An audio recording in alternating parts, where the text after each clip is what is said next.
आज गुरुवार भगवान दत्तात्रेयांचा वार, त्यामुळे दत्त भगवंताचे चरणाशी सेवा समर्पित होते आणि भगवान शंकराचे चरणी सेवा समर्पित होते। ज्यांचा उत्सव आहे समर्थ सद्गुरू रत्नाकर महाराज यांच्या 21व्या पुण्यतिथीच्या निमित्ताने ही शिवकथा या ठिकाणी सादर होते। त्यांच्याही चरणी, गुरूंच्याही चरणी ही शिवकथा सादर होते।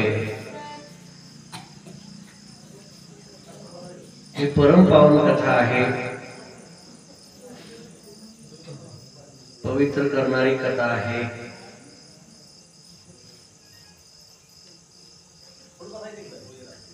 प्रत्येक जन्माला आलेला जो मानव आहे त्याचा उद्धार कसा होईल यासाठी ही कथा श्रवण अत्यंत महत्वाचं आहे।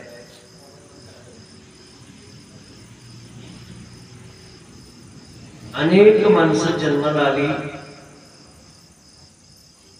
आणि हा देह सोडून पुन्हा स्वस्थानाला निघून गेली। सगळ्यांचंच हित होईल असं नाही किंवा सगळ्यांचं हित झालं असंही नाही। जे जागरूक झाले त्यांचं हित झालं, जो असे आपल्या हिताचा आग्रह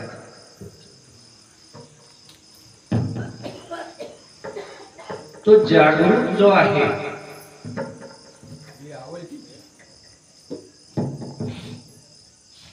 जो जागृत आहे किंवा जो जागृत झाला त्याचं कल्याण झालं, जो अशा आपल्या एकट्या जागा। आणि म्हणून ही जागृत अवस्था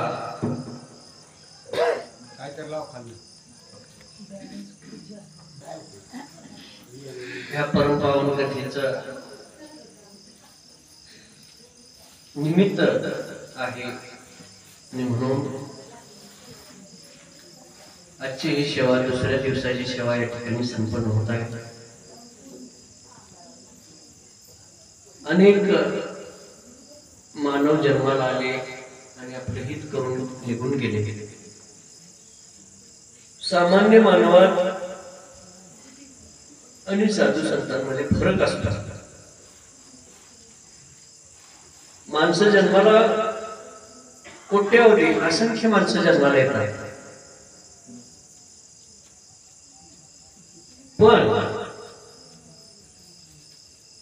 हे जीवन कसं जगतात त्याच्यावरती अवलंबून आहे. प्रपंचात जीव गुंतलेला आहे अनेक माणसांचा, तो निघायला तयार नाही. शेणामध्ये जसा किडा बसलेला आहे आणि तो त्या शेणाच्या बाहेर यायला तयार नाही. ती दुर्गंधी आहे, घाण आहे, परंतु त्याला ते खूप आनंद वाटतोय की हाच स्वर्ग आहे, म्हणून तो तिथं थांबलेला आहे, त्याला बरं वाटतंय. तसं सामान्य माणसाला त्या प्रपंचातून त्याचा जीव निघायला तयार नाहीत का, असं तोडून काढलं तर निघायला तयार नाही, अशी अवस्था त्या माणसाची. हे सामान्य माणसात आणि साधू संत किंवा ऋषी मुनी यांच्यात फरक असतात. तुम्ही जन्माला काय म्हणून आला हे ठरलेलं असतं. म्हणजे आता जन्म कोण घेते? जन्म शरीर घेत नाही, जन्म आत्मा घेते. जन्माला कोण येते? आत्मा जन्माला येते. तो आत्मा जन्माला आल्यानंतर त्याला शरीर धारण केलं जाते. जसं शरीराला आपल्या कपडे घालतोय, कपड्याला महत्व नाही, शरीराला महत्व आहे. तसं तो आत्मा नवीन शरीर धारण करतो आणि जन्म झाल्यानंतर हे शरीर त्याला नवीन प्राप्त होतं. शरीराला महत्व नाही, जन्माला कोणाला आहे? आत्मा जन्माला. त्या आत्म्यामध्ये फरक आहे. काही साधे आत्मे माणसंच आहेत ना, म्हणजे काय आम्हाला 2 डोळे आहेत, मग काय महाराज साधू मुलींना काय 4 डोळे आहेत का? आम्हाला 2 हात आहेत, 2 पाय आहेत, शरीर आहे, मग त्यांना काय जास्त आहेत का? आम्ही बी माणसं आहेत, ते बी माणसं आहेत. ह्याच्यात काय असं काय मोठी फरक आहे? उलट आम्हाला बुद्धी जास्त आहे त्यांच्यापेक्षा असं वाटतं. असूही शकते, काहीच काही गोष्ट नाही, बुद्धीचं तो हे कमी जास्त असू शकते. फरक आहे तो आत्म्यामध्ये फरक आहे. सामान्य आत्मा काही जन्माला आलेले असतात, ते सामान्य आत्मे असतात. म्हणजे त्याला फारसं काय देणं घेणं त्या परमात्म्याचं नसतं. देवादिकांबद्दल किंवा साधू संतांबद्दल त्यांना काय आवड प्रेम, वेदशास्त्राबद्दल आवड प्रेम असा काही विषय नसतो. कशामुळं? तर पूर्व पुण्य कमी असल्यामुळे. अत्यंत कमी पुण्यावर जन्माला आलेले आत्मे त्याला सामान्य आत्मे म्हणायचं. सामान्य. त्याच्यानंतर दुसरे जे आत्मे थोडं त्याच्यात बदल असलेले चांगले आत्मे असतात. काय चांगल्या स्वरूपातील काय पुण्यवान आत्मे असतात, त्याला पुण्यवान आत्मे म्हणायचे. पुण्यात्मे, पुण्यवान आत्मे म्हणजे पुण्यात्मा. हे साधा आत्मा, तो आत्मा साधा आत्मा. आणि ज्याचं पुण्य चांगलं आहे तो पुण्यवान आत्म्याला पुण्यात्मा असं म्हटलं जातं. त्याचं पुण्य चांगलं आहे पूर्वजन्मीच, त्यांना आवड असते, प्रेम असते, त्यांना सत्संग करावा असं वाटतो, साधू संतांच्या सेवा कराव्याशी वाटते, भक्ती कराव्याशी वाटते. ते पुण्यात्मे असतात. हे जन्माला येतानाच तो पुण्यात्मा आलाय का साधा आत्मा आलाय, ह्याच्यात फरक आहे. त्याच्या पुढे जाऊन पुण्यात्म्याच्या पुढे जाऊन साधा आत्मा, संत आत्मा. म्हणजे येताना जन्माला तो संत आत्मा म्हणून जन्माला आलेला असतो. इथं आल्यानंतर, जन्माला आल्यानंतर कुठलाही माणूस संत होणार नाही. ते मागच्या कोट्यात त्याचे पुण्य असेल तर तो संत म्हणून त्याला जन्माला घातलेला असता, साधू म्हणून जन्माला घातलेला असता. तो संत आत्मा, त्याला साधवात्मा असं म्हटलं जातं. तुकाराम महाराजांच्या अभंगामध्ये त्याचं वर्णन आहे.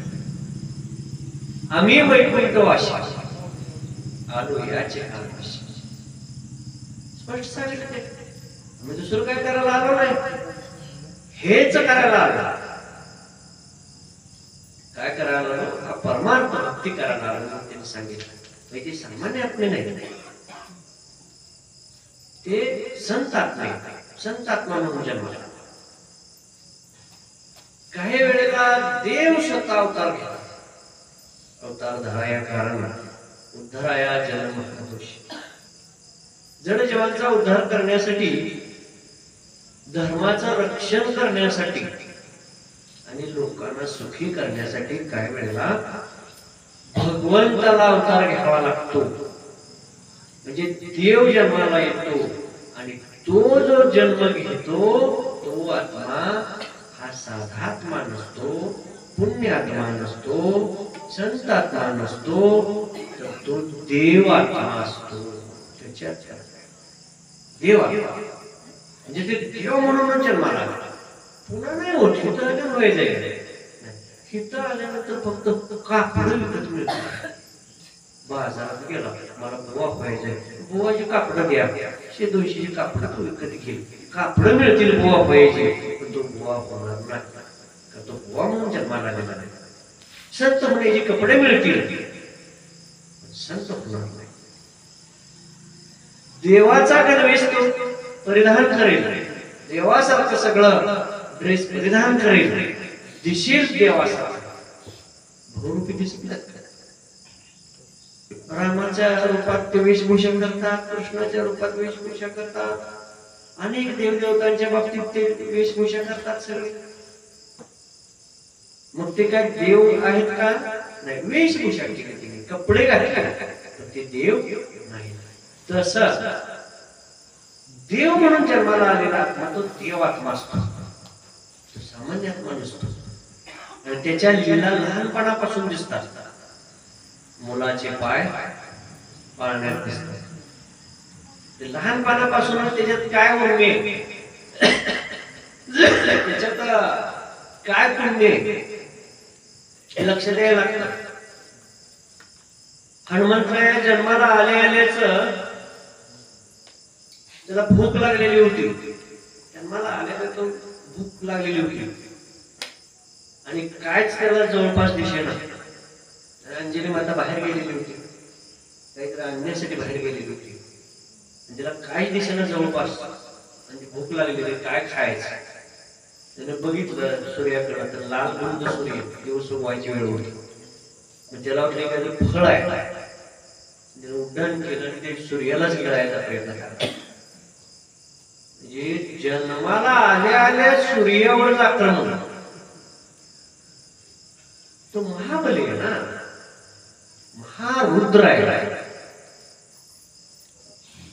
अशा जे गोष्टी दिसतात ना, ते महारुद्राशिवाय दिसत नाही. जे रुद्र असतात, रुद्र तिथं कडक असतात गोष्टी सगळ्या. तिथं वाकडे तिकडे काही येऊन चालत नाही, सरळ करते कोणी वाकडा तिकडे. आणि म्हणून तितकी शक्ती त्यांच्या ठिकाणी असते.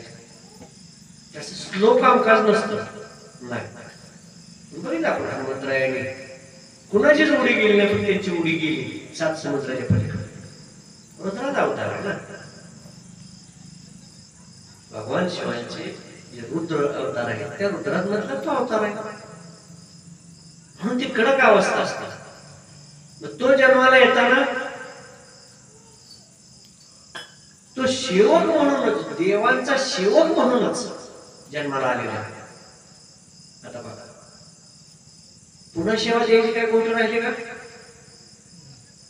देव जन्माला आला, देव जन्माला आल्यावर पुन्हा ह्याला सेवा देऊ काय, मी त्याला सेवा देऊ काय, हे करेल का, ती करेल का, असं आहे का?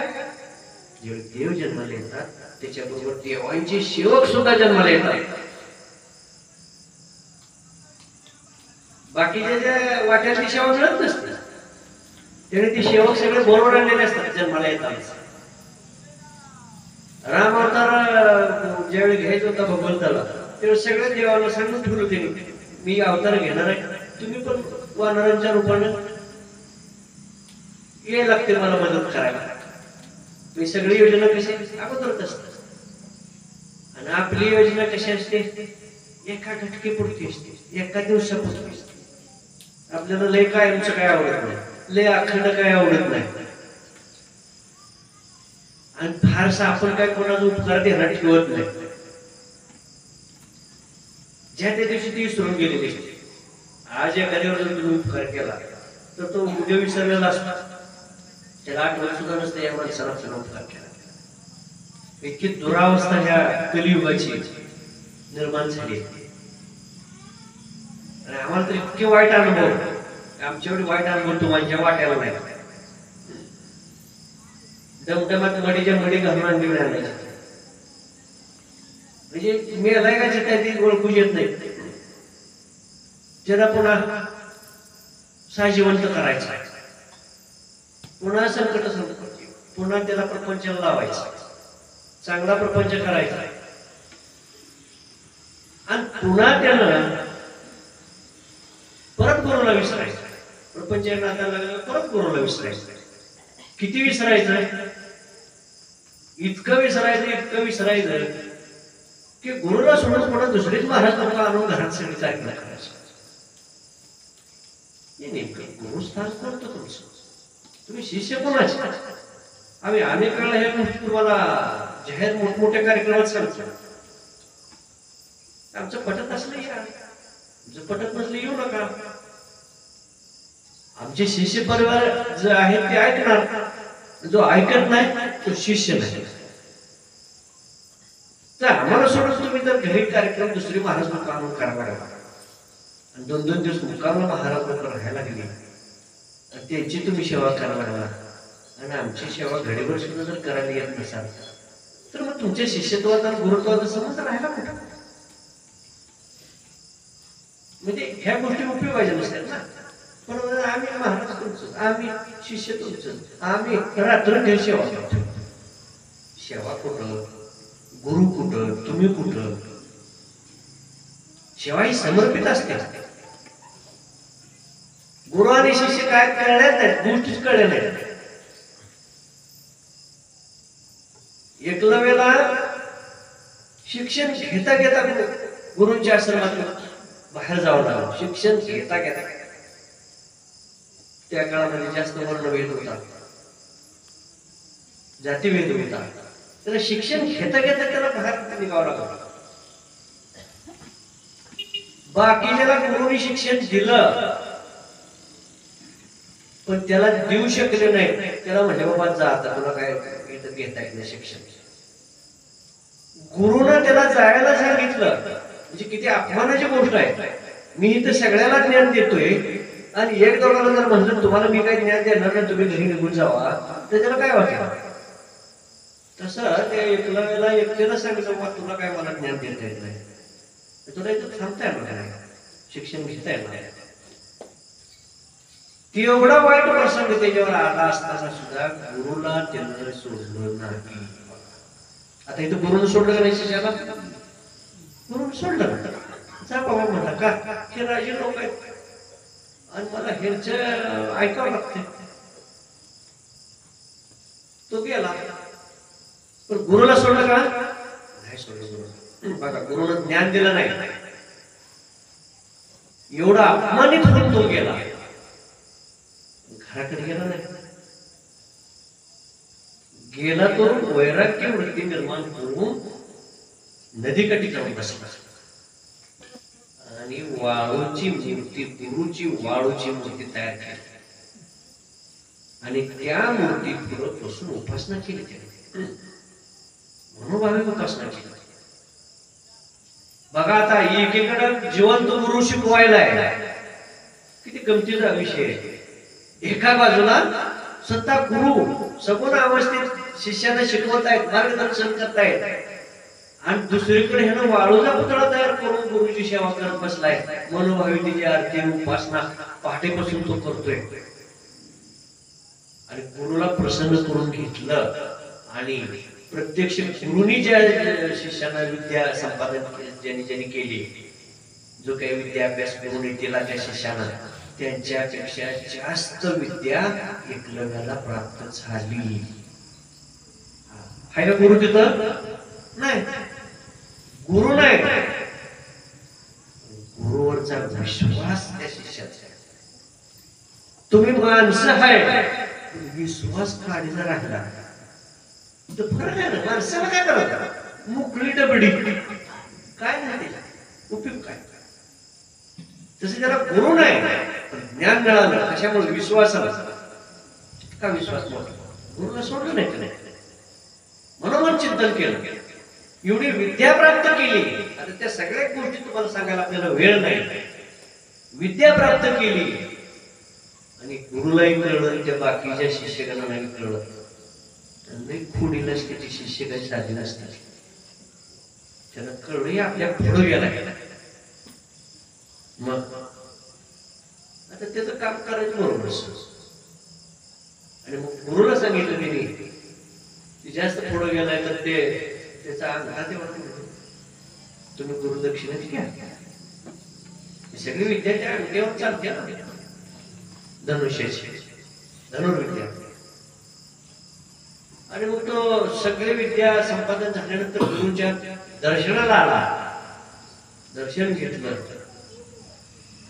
आणि दर्शन घेतल्यानंतर मग गुरुंनी सांगितलं, म्हणजे बऱ्याच दिवसातून तू आलास, तुला खूप ज्ञान मिळाले असं मला कळालं, आनंद वाटला. म्हणजे आता मला गुरुदक्षिणा काय देतोस?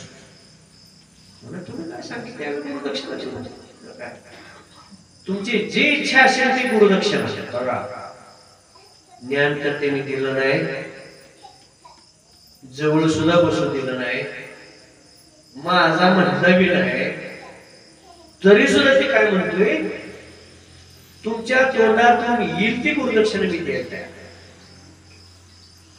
सांगा म्हणा, तुम्ही सांगायला मी द्यायचे. ठरलं. मग तेवढं म्हणलं डावा हातात अंगठा, बाकी काय दिलं म्हणलं, तुम्हीच काढून काढा. म्हणजे विचार करायच्या गोष्टी किती विश्वास, दृढ विश्वास असतो. एवढा विश्वास गुरुच्या चरणावर असला पाहिजे. हे गुरुच्या सेवेचं महत्व आहे. गुरुवरच्या विश्वासाला पात्र असला पाहिजे तो शिष्य. आणि त्याच्यासाठी काय पाहिजे? गुरुच्या चरणावरती भाव पाहिजे. आणि तो भाव जर असेल तरच तो गुरु आणि शिष्य. गुरुचरण नाव तुमचं घेताना पडगे बोलण्या होताना, गुरुचरणी ठेविता भावा, गुरुचरणी ठेविता भावा, गुरुचरणी ठेविता भावा, गुरुचरणी ठेविता भावा.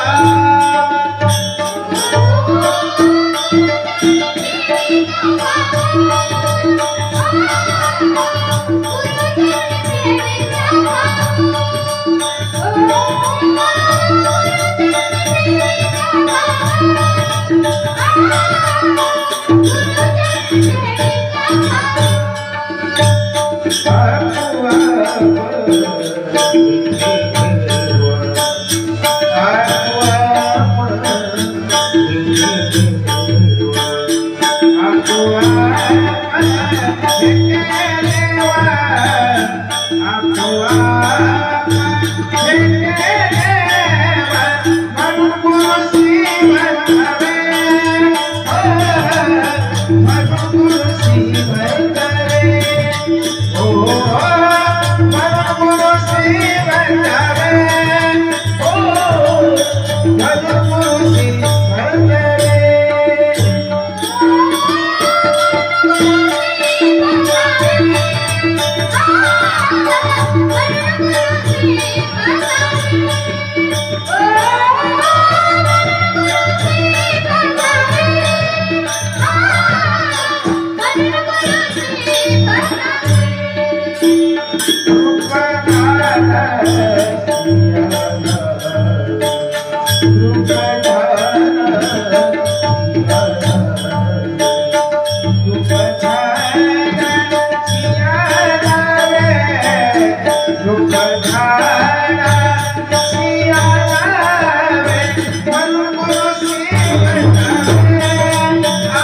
गुरूंच्या चरणात जवळ राहण्याचा प्रयत्न करा,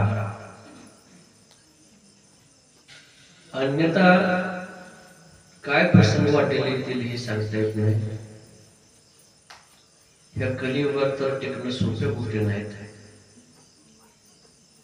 म्हणून करू नका काही संत संगत राहा, गुरूंच्या संगतीत राहून कार्य करण्याचा प्रयत्न करा. ऋषी मुनी चर्चा करत होते. ऋषी मुनींची चर्चा काय असते? लोकांच्या कल्याणासाठी, उद्धारासाठी त्यांची चर्चा असते. त्यांच्या चर्चेत विषय काय असतात? साधना कशी करावी, भक्ती कशी करावी, ज्ञान कसं मिळवावं, भगवंताचं स्वरूप काय असेल. संसारातली माणसं गाठ पडल्यानंतर ते संसारातली चर्चा करतात. बाकीचा विषय त्यांच्याकडे असतो काय नाही. पण इतर साधू संत ऋषी मुनी भगवंताविषयी चर्चा करतात, की त्याच्या स्वरूपाविषयी चर्चा करतात, कशी भगवंताची प्राप्ती होईल याचा विचार करतात. आणि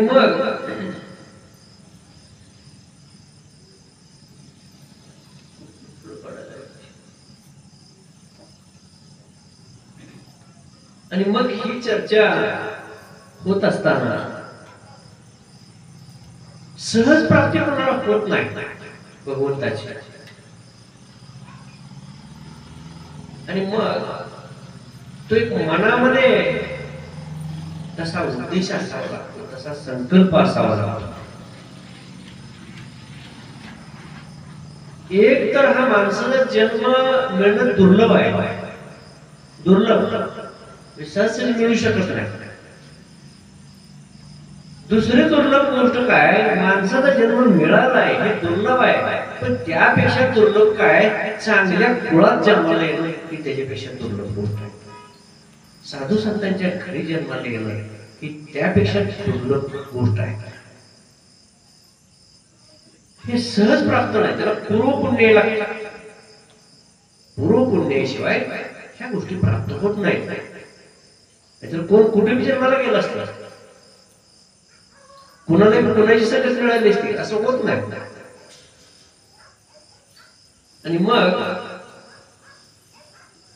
नारद मुनी ब्रह्मदेवाला विचारत आहेत की काय केलं म्हणजे भगवंताची प्राप्ती होईल किंवा भगवंताचं स्वरूप आम्हाला लवकर कळू शकेल. नेमकं काय केलं पाहिजे. आणि ब्रह्मदेवाने त्यांना उपदेश केला की म्हणले भगवंताच्या चिंतनाशिवाय, सेवा केल्याशिवाय, भक्ती केल्याशिवाय ही प्राप्ती सामान्य जनांना होणार नाही. तर भगवंत अखंड नामस्मरण भगवंताचं नारायण करत होते. पण काय तर एखादी मोठी गोष्ट मिळवायची म्हटल्यानंतर ती सहज मिळत नाही. त्याच्यासाठी तप साधना आवश्यक आहे, तपश्चर्या. सहज नाही. आपण सहज भक्ती करतो, एकादशी धरतोय, ते दिवसभर किती खातोय तेच त्याला हिशेब लागत नाही. तेवढं खाऊन सुद्धा तो म्हणतोय मला आज एकादशी होती, मला आज काय जेवण नसल्यामुळे काय मला जास्त होय नाही. म्हणजे एकादशी कशासाठी, आपण सेवा काय करतोय त्याला कळीच नाही. आणि मग बारक्यातल्या बारकी सेवा कशी करता येईल ह्याच डोक्यात घेतात भक्त. काय करतात, छोटीशी सेवा काय करता येत नाही तेवढी करायची. शाळेमध्ये मुलं तशीच करतात. गुरुजीने सांगितलं 10 ओळी शुद्धलेखन लिहून दाखवा. मग त्यातले एक 20% मुलं गुरुजीने 10 वेळी सांगितल्यानंतर 15 वेळी लिहून दाखवा. चला गुरुजी बघा, अरे तू 15 वेळी लिहिले, फार छान केलंस. दुसरी 10-20 मुलं येतात, त्यांनी काय केलेलं असतं, 10 सांगितले 10 वेळी लिहिलेले असते. एक अक्षर सुद्धा इकडे जास्त करतात. छान पण चांगलं लिहिलं. पुन्हा दुसरी राहिलेली 15-20 मुलं येतात, ते दाखवतात. त्यांनी गुरुजीनं 10 वेळी लिहायला सांगितले, त्यांनी 5 वेळी लिहून केले असते. अरे किती वेळ झाला, तू 5 वेळी कसं करतो. दुसरीकडे 10 लिहिल्या, 15 लिहिल्या, पण 5 दाखवायला. मग काय तर गोल करून, नाही मी लिहितोय, मी चाललंय, माझं लिहायचं चालू आहे, काय तर थाप म्हणून ते दाखवून आपला गर्दीत खोटा पैसा दाखवून निघून जातो. 5 वेळी लिहिले. सगळी दाखवायला आली पण एक 5-7 मुलं तशीच थांबलेली असते. गुरुजीचं ध्यान त्यांच्यावर असतं. आमचं सुद्धा ध्यान अशा शिष्यावरती असतं. नेमकं काय करते ती, त्या खोडील शिष्यावरती ध्यान असतं जास्त. ते 5-7 वर ध्यान आहे गुरुजीचं, माहिती आली नाही दाखवायला. आणि रेचल पाट्यावर तिला दाखव, दबकते ती यायला का तर लिहिलंच नसलं तर काय कर दाखवायचं. मग कोण आलाय दाखवायला, एक वेळ लिहिली, कसा तर कसा 1-2 शब्द लिहायला नादाला लागला. म्हणजे खूप बारक्या ओळी काहीतरी लिहून शब्द लिहून दाखवतो, नाही तो टाळाटाळ करतो. पण ज्या मुलाने 10 वेळी लिहायला सांगितलं, 15 वेळी लिहिली, त्यांना पुढे जाण्याची तयारी द्यायची. म्हणजे त्यांना काहीतरी प्राप्त करण्याची त्यांची इच्छा आहे. तसं भक्तामध्ये सुद्धा आहे. निमा बाजार कसा इथे येणारा, निमा बाजार खोटा आहे, खोटा बाजार. 50% डॅमेज, ते बॉक्सात भरायला फुटून जात, बुडून जात, भरायला लागेल नाही. 50% बुडलं इथंच. राहिलेल्या 50% थोडं बऱ्यापैकी आहे, काय कच्चा आहे, काय पक्का आहे, काय थोडं रोगानं प्रादुर्भाव झालेला आहे, असे काय आहे. अशा पद्धतीनं भक्ताला असे जास्तीत जास्त सेवा करणारे भक्त फार दुर्मिळ आहे.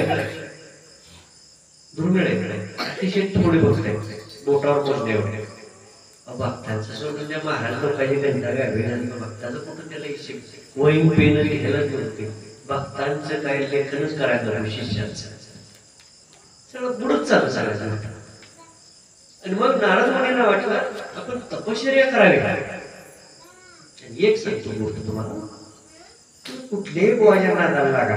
आमचं काय म्हणत असतं, तुम्ही कुणाच्या नादाला लागावं, तुम्ही कुणाचं ऐकावं, कुणाचं तुम्ही ज्ञान घ्यावं, कुणाचा आशीर्वाद घ्यावा, हा ज्याचा त्याचा विषय आहे. ते काय फळं कुठल्या गोष्टी घेऊन कोण घेत नाही. आवड पाहिजे प्रत्येकाला. काय पाहिजे? आवड पाहिजे त्या मनाला. एकनाथ महाराज इतकं चांगलं कीर्तन सांगायचे आणि इतके त्यांनी ग्रंथ लिहिले. रामायणापासून कितीतरी ग्रंथ लिहिले. पण त्यांच्या मुलाला त्यांचं कीर्तन आवडत नव्हतं. एकनाथ महाराज आवडत नाही. ती उलट निंदा करायचं, काय तर टीका करायचं. म्हणजे विचार नाही असे बोलतो नाही. प्रत्येक ठिकाणी हे असते. नंतर त्याच्यात बदल घडला. त्याच्यात नंतर बदल घडला. त्याला पटायला लागला, चांगलं लागलं, तो विषय नव्हता. पण साधू संतांच्या घरी सुद्धा पोचलं ना लोक. म्हणजे जगातला कोण वाकडा लावत नसेल, आडवं लावत नसेल, पण बापाला पोरगाच आडवं लावायला लागलं म्हणजे आता काय झालं. म्हणजे तुझे कोण जे रोज ना वीज जिरवायला हाईल ते घरातल्या घरात अशीच झाले पुढे काय आहे. पण एक लक्षात घ्या, तुमचा जन्म त्या साधूंच्या कुळात होऊ द्या, न होऊ द्या, पुण्यवान घरात जन्म होऊ द्या, न होऊ द्या, कुठेही जन्म होऊ द्या, ज्या गुरूंचं सानिध्य तुम्हाला पाहिजे किंवा मिळालेला आहे तो गुरु तेवढा कच्चा असला पाहिजे. हे गोष्ट महत्वाची. गुरुला आवड काय पाहिजे? तप साधनेची आवड पाहिजे असते. हाड ना हाड उघडायला लागते. आम्ही बसतोय का रात्रंदिवशी पायपीट कशासाठी चालतात, हे उघडायचं कशासाठी चालतं, हे झिजवावं लागतंय. लोकांसाठी झिजवावं लागतंय, देवांसाठी झिजवावं लागतंय, गुरूंसाठी झिजवावं लागतं, तिघांसाठी झिजवावं लागतं. पण त्याला तप साधण्याची आवड पाहिजे. त्याला गुरु म्हणते. आता मला सांगितलं ना, कापड मिळतील. मी कापड घातले कोण गुरु होईल? कापड घातले साधू संत, कोणी साधू संत होईल? असले डोंगे मिळाले काय 100 रुपये दिले काय डोंगे मिळतील? गोंधळाचे पट्टावर माळा शब्दी खाली सोडलेला लोक म्हणजे कोणतं भगवान दिसतो, कोणतं साधू काय केलं का, कुठलं हिमालयातनं आला का करू, कुठून आला का करू, गोष्टी घडतात. 4 वर्ष जमते ती, पुन्हा त्यानं पंचांग करीत सुरुवात. असू दे तर नसू दे, आपण ठरवायचं. आपण ज्ञानी माणसांच्या संगतीत राहिलं पाहिजे. तप साधना केलेल्या अशा साधू संतांच्या संगतीत राहिलं पाहिजे. माझ्या एवढे गुरु आणि संत तुम्ही कुणी बघितलेले नाही, हे लक्षात घ्या. आणि मी एका महाराजांचा मुलगा आहे. कितीतरी साधू संत मी डोळ्याने बघितले, कितीतरी. पण मला माझ्या नजरेत माझ्या वडिलासारखा, माझ्या गुरुसारखा, माझ्या सद्गुरूसारखा असा दुसरा कोण मला जगात दिसला नाही.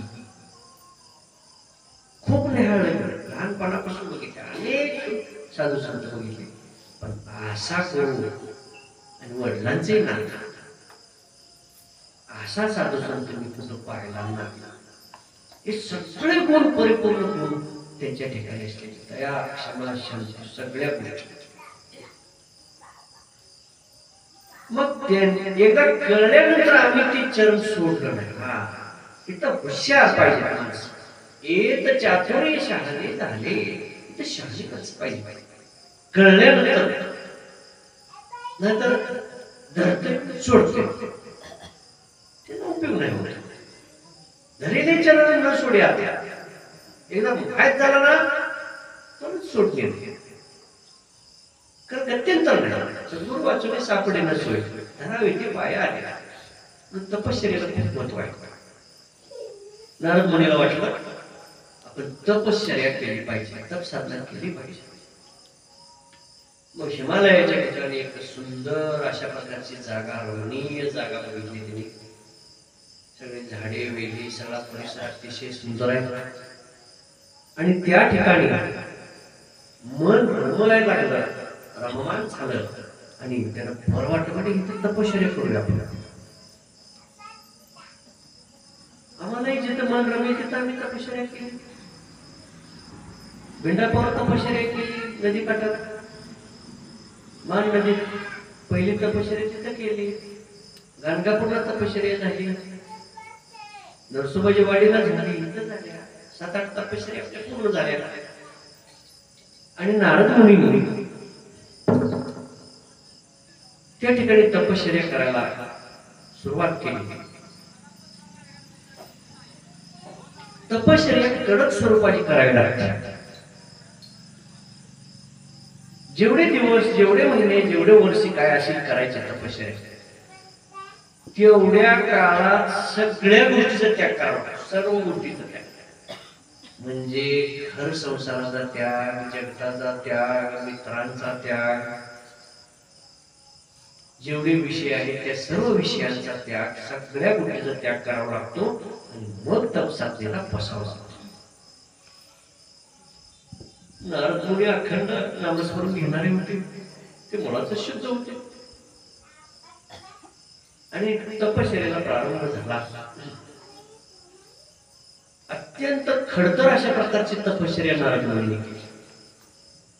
कुठल्याही साधू संतांनी खडतर तपश्चर्या केल्याशिवाय त्यांना भगवंताची प्राप्ती झाली नाही.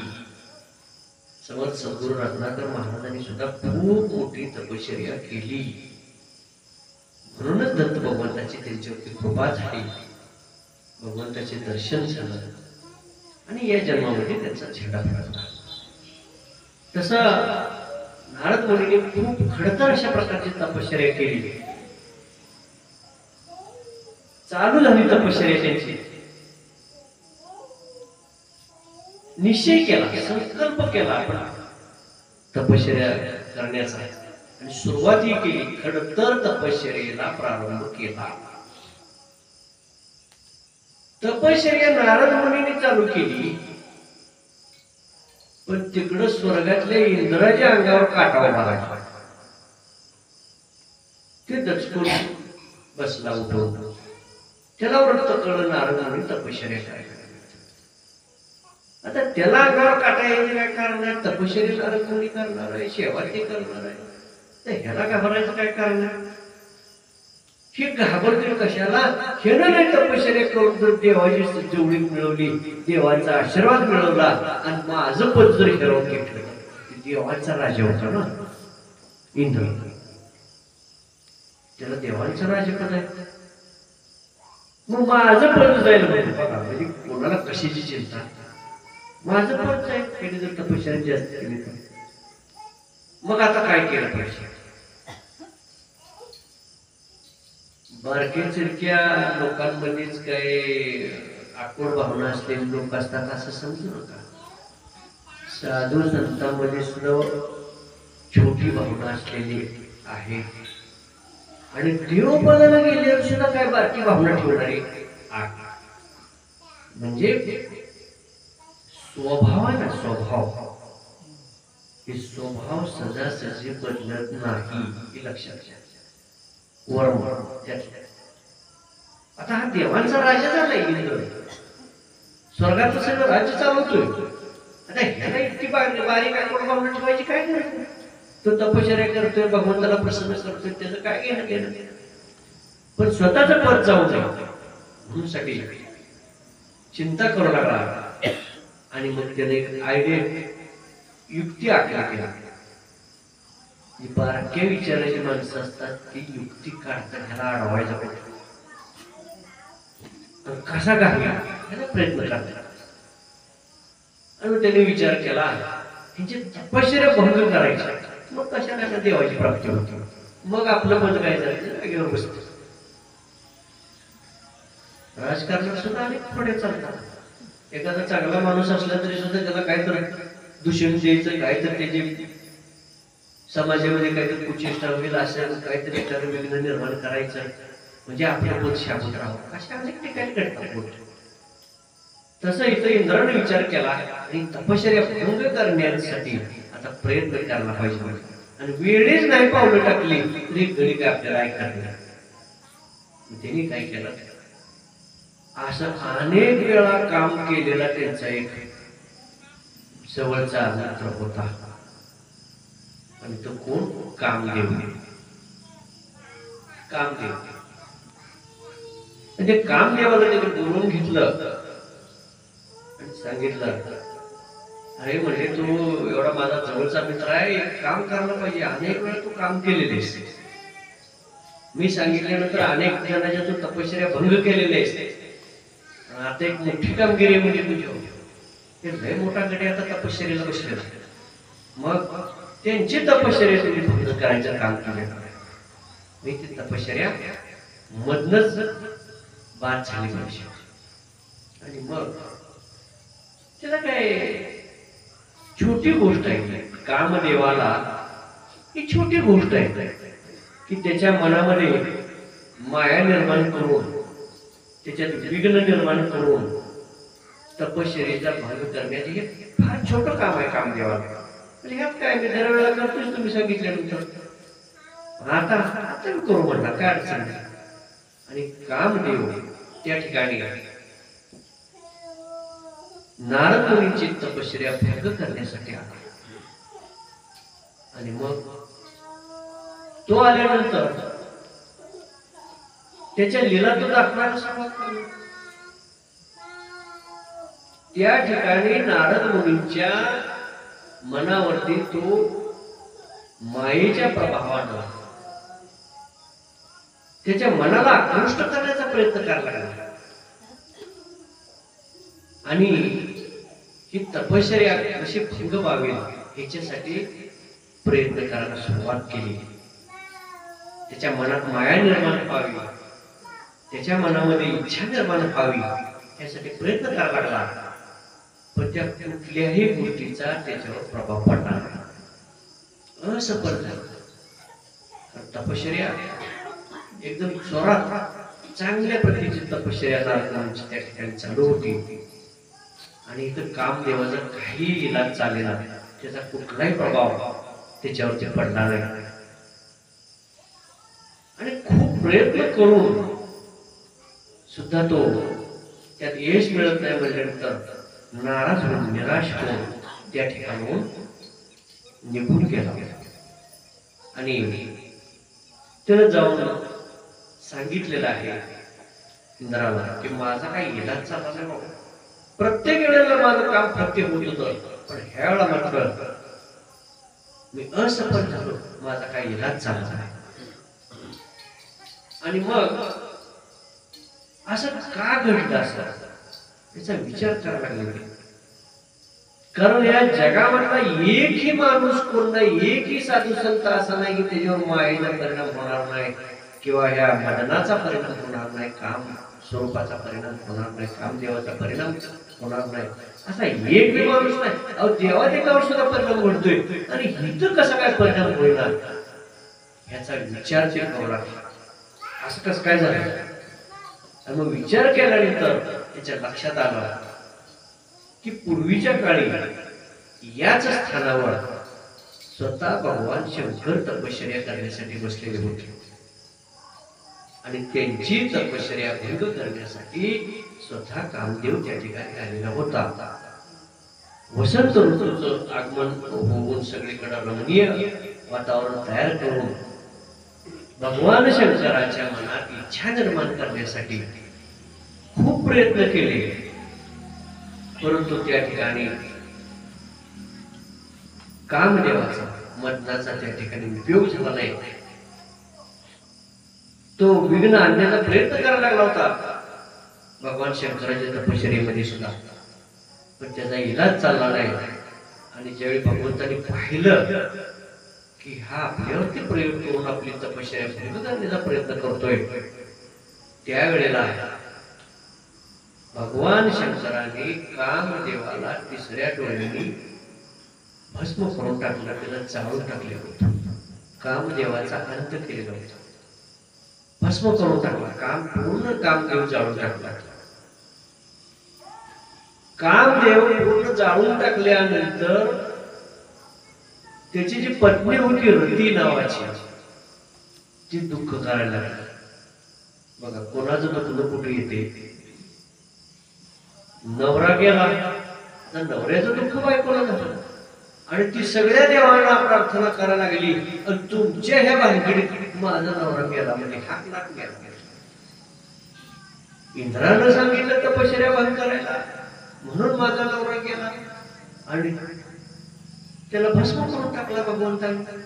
ह्या आमच्यावर काय तुम्ही मोकळी बलाबत आणली, आमचा विकास खाऊन बसत होतो की तुमच्यामुळे. मग ती विनंती करू लागली, माझा नवरा जिवंत करा. आता हातात कोणाचे जिवंत करायचं?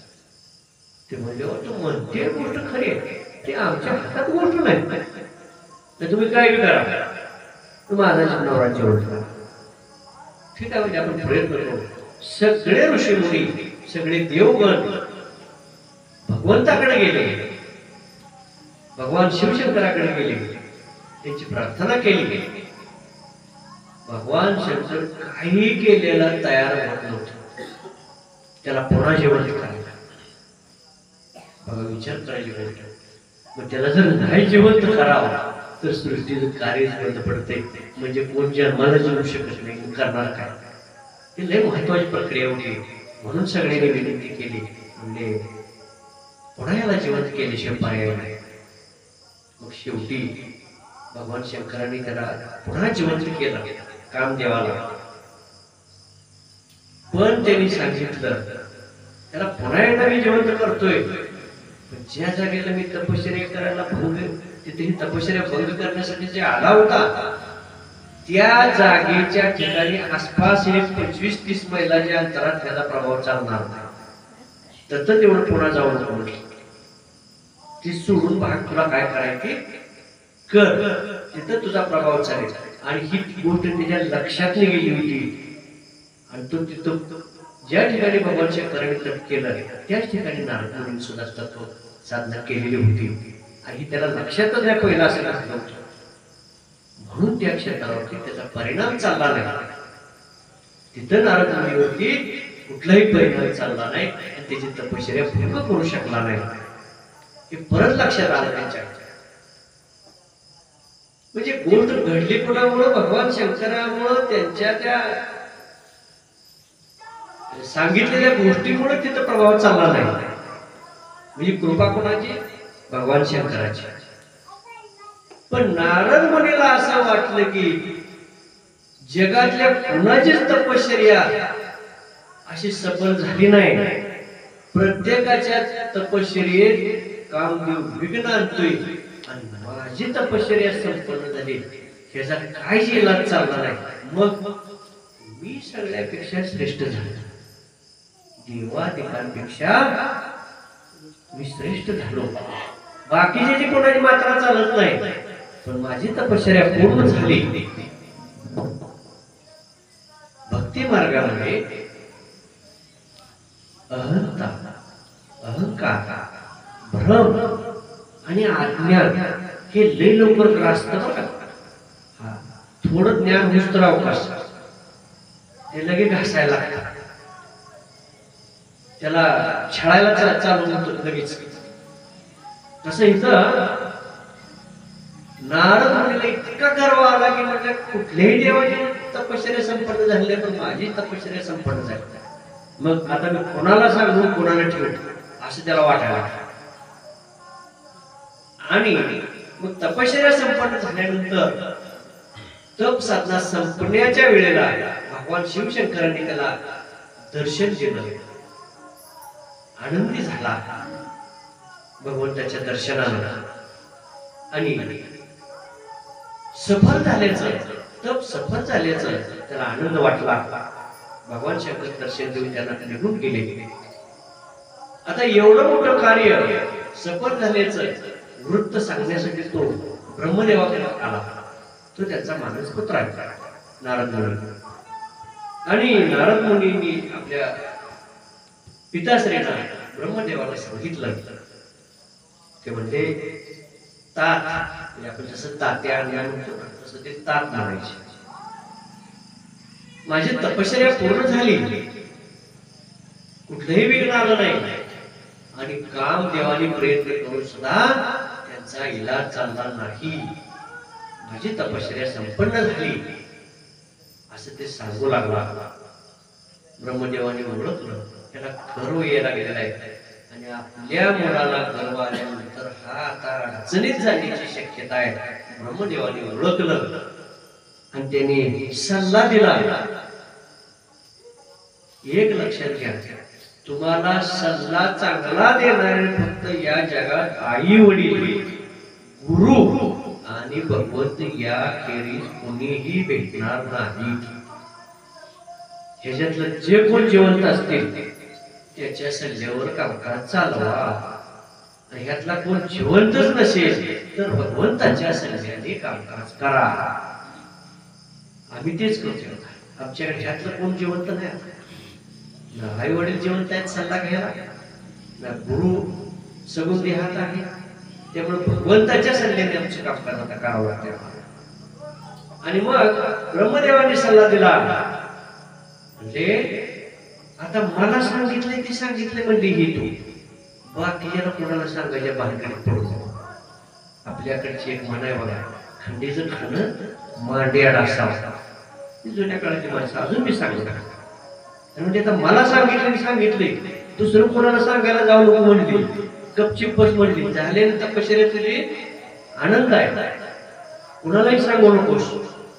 आणि त्यातल्या त्यात मध्ये तुला मी आवर्जून सांगतो, एका माणसापासून सावध राहा. तुम्ही कोणचा? श्रीहरी भगवान विष्णू. त्यांना तो ह्यातला एक शब्द सुद्धा सांगू नको म्हणजे त्या तुझा काटाकाटी मला अनुभव आहे म्हटलं. मग त्यांना तेवढं सांगायला भानगडीत पडू नको, गपचिप बस बस. पण असं होईल कधी मोठ्या माणसाला तर आपण लगेच सांगायला पडतो, माझं असं झालं, माझं तसं झालं. मग आता नारद मुनीला कसं दम निघणार नाही? ब्रह्मदेवाने सांगून सुद्धा त्याला दम काढला नाही. केव्हा जर मी श्रीहरी नाही मोठं सांगतोय असं मनात त्याच्या उचल खाल्ली गेली. तात्काळ गेला वैकुंठ ठिकाणी, वैकुंठ भवनाला. भगवान श्रीहरीची विष्णूची भेट घेऊन दर्शन घेतलेलं आहे. आणि दर्शन झाल्यानंतर आनंद वाटला भगवंताला. भक्त भेटल्यानंतर भगवंताला आनंद होतो. आणि आता आनंद झालेला आहे भक्त भेटल्यानंतर. का आनंद होतो? कारण भगवंत लेकराप्रमाणे, आपल्या स्वतःच्या लेकराप्रमाणे भक्तावरती प्रेम करतात. तो कुठल्या जातीचा आहे, कुठल्या धर्माचा आहे, गरीब आहे का श्रीमंत आहे हे बघत नाही. ज्ञानी आहे का अज्ञानी आहे, पुरुष आहे का स्त्री आहे हे बघत नाही. सगळ्यावरती प्रेम करतात. कसं प्रेम करतात? लेकरासारखं प्रेम करतात. आणि पांडुरंग सुद्धा सगळ्यावरती लेकरासारखं प्रेम करतोय. विठू माझा लेकरू वाळा, संगे गोपाळांचा वेळा. विठू माझा लेकरू वाळा, विठू माझा लेकरू वाळा.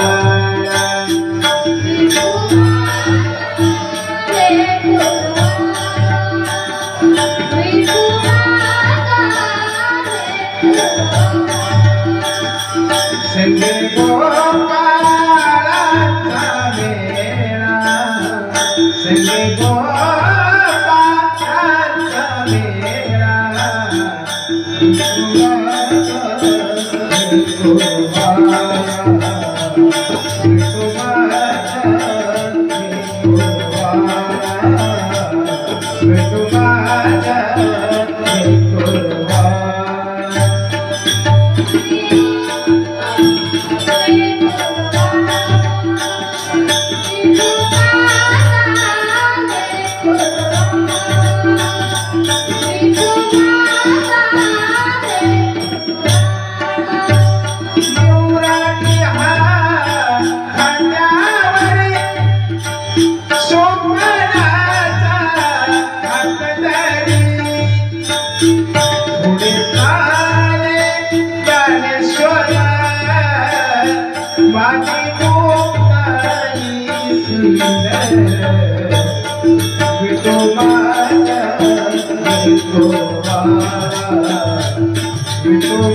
Thank you.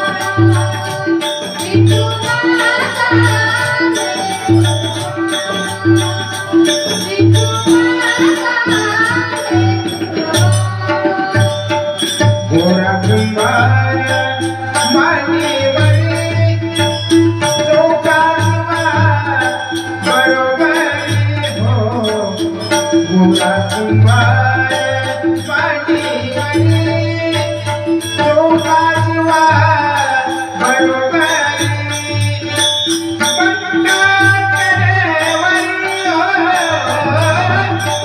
पट्टा करेवरी नामा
श्रीहरीने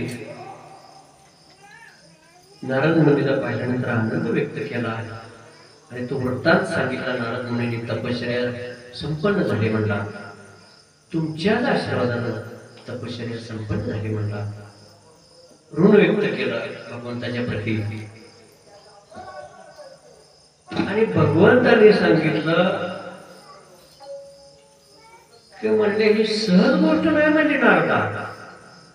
म्हणजे बऱ्या बऱ्याला शक्य नाही पण तुला हे शक्य झालं हे खूप मोठं गोष्ट आहे तुझ्या बाबतीत. हे कुणालाही काम देऊन थांबवता येणार नाही. सगळ्यावर त्याचा परिणाम होतो. कामदेवाला कामाला कोणी जिंकलं नाही तू मात्र जिंकलंस. हे म्हणजे लय मोठी गोष्ट झाली आणि काय बारकी गोष्ट नाही. सहज शक्य नाही म्हणजे त्यामुळे तो खूप श्रेष्ठत्व प्राप्त झालं म्हणजे ही चांगली गोष्ट आहे म्हणजे. असा तुझ्यासारखा तप करणारा दुसरा कोणी मी पाहिला नाही म्हणजे. अशा पद्धतीनं भगवान विष्णूंनी स्तुती केली नारद मुनींची. ती स्तुती करत असताना त्यांनी अवलोकन केलं, बघितलं. गुरु आणि देव काय करतात, जेव्हा तुम्ही दर्शनाला येतात त्यावेळेला तुम्हाला निहाळतात. निहाळाचे काय प्रकार आहेत ते निहाळतात. काय निहाळतात, ह्याच्यात काय आडकाठी काय अज्ञान लपलंय का, ह्याच्यात काय पाप लपलंय का, ह्याच्यात काय भ्रम लपलाय का, ह्याच्यात काय गर्व लपलाय का, हे निहाळतात. आपले दृष्टी निहाळले, कृपादृष्टी निहाळले, आपल्या पदी बैसले, ह्याच्यासाठी ते कृपादृष्टीने निहाळत असतात. आणि नारद मुनीला त्यांनी निहाळलं ते म्हणजे ह्याच्या ठिकाणी गर्व निर्माण झालेला आहे. मग ह्याच्या ठिकाणी जर असा गर्व निर्माण झाला तर एवढा मोठा आपला चांगला भक्त वाया जाईल म्हणजे.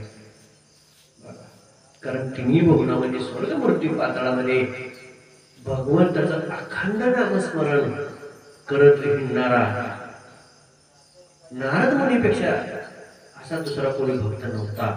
आणि असा मोठा भक्त जर वाया गेला तर काय करायचं. आम्हाला हीच चिंता असते, मोठा गडी वाया जाऊ नये. पण शेवटी प्रत्येकाचं भाग्य त्याच्या ठिकाणी लपलेलं असतं. आणि मग भगवंताने विचार केला त्याचा गर्व थोडा वाढायला लागलाय, थोडा कमी करायला लागतो. गर्व उतरल्याशिवाय गत्यंतर नाही. म्हणून नारद मुनीचा गर्व हरण करण्याचा विचार भगवंतांनी केला. आता ते आले देवाजीच्या मनात, ते कोणाचे चालले त्यांना असं वाटूच राहू कसा. म्हणजे आता उतार लागला पाहिजे म्हणजे त्याला आता हे उपयोगच नाही. सगळीकडे असं सांगत जाईल तर ह्याला अनेक शत्रू निर्माण होतील. आणि भक्ती सोडून हीच सांगत बसेल, नामस्मरण करायचं, चिंतन करायचं, बाजूला ठेवून हीच सांगत बसेल, माझी तपश्चर्या मोठी झाली, तुझ्या काम देवाला शिकला, हीच सांगत बसेल. मग ह्याचा वेळच पायबला केला पाहिजे असा विचार केला भगवान विष्णूने. आणि नारद मुनी त्या ठिकाणी दर्शन घेऊन निरोप घेऊन भगवंताचे त्या ठिकाणी निघाला. बाहेर आल्यानंतर रस्त्याने चालल्यानंतर चालू लागला, तो वाट चालायला लागला. वाट चालायला लागल्यानंतर भगवंतानी योजना आखली. भगवंत काय करतात, योजना आखतात. तुमचा पाय बंद करायचा ना, तुमची योजना आखतात. त्याच्या घरातही योजना आखूया का गावात आखूया का बाहेर शिवाजी बाहेरच्या लाडूया, योजना आखतात. परफेक्ट योजना असतात, नाही शिकवतो नाही. त्यांनी योजना आखली. चालायला लागल्यानंतर तो ज्या ठिकाणी चालत चाललेला होता त्याच्या 100 किलोमीटरच्या आसपास एक मोठी अशी मायानगरी निर्माण झाली. मायानगरी. आता मायानगरी म्हणजे काय, जसं आपण एखादं स्वप्न बघतो, स्वप्नातल्या गोष्टी खऱ्या असतात का नाही, तसं माया ही खोटी माया भुलवते. आणि अशी खोटी माया भुलवणारी माया भगवंतांनी निर्माण केली. आणि मायेच्या प्रभावानं नगरी निर्माण केली, तयार केली. अत्यंत सुंदर अशी, वैकुंठापेक्षा श्रेष्ठ अशी मायानगरी त्या ठिकाणी त्यांनी निर्माण केली. आता नगरी निर्माण केली म्हणजे तिथं लोक आहेत, राजा आहे, प्रजा आहे, सगळे गोष्टी आहेत, यथासांग सगळी संपत्ती आहे, सगळं राज्यकारभार आहे, सगळं त्या ठिकाणी आहे. असं सगळं मायानगरी त्या ठिकाणी निर्माण केली.